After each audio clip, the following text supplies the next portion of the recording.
Le jour des anges, la bataille de Badr. Il faisait chaud ce matin-là, dans le désert brûlant près de Badr.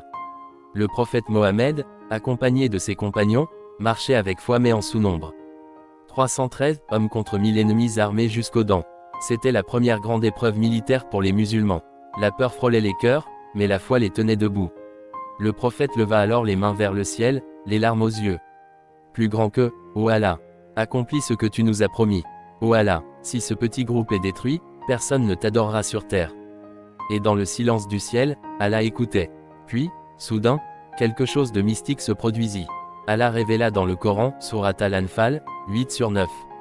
Lorsque vous imploriez le secours de votre Seigneur, il vous exauça, je vais vous aider d'un millier d'anges, déferlant les uns après les autres. Les compagnons ne voyaient encore rien, mais bientôt, des hommes diront. Je vois un cavalier vêtu de blanc entre les nuages, frappant l'ennemi sans jamais poser pied au sol. D'autres entendront le vent porter des voix puissantes. Plus grand que, avance, Aïzoum, le nom d'un cheval céleste. C'étaient les anges, descendus du ciel, montés sur des chevaux brillants, aux visages éclatants comme la lumière de l'aube. Parmi eux, Djibril le chef des anges, menait l'armée céleste. Les musulmans, galvanisés, virent l'impossible devenir réel.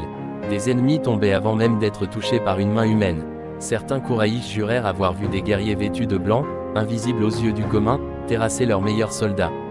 Les anges ne sont pas venus pour faire le spectacle. Ils ont été envoyés comme soutien, renfort, signe de la promesse divine.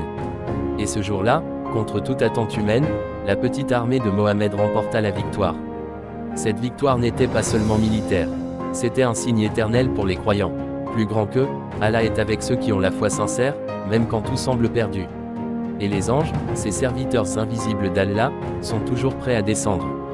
Quand la foi est vraie, et que le cœur appelle sincèrement son Créateur.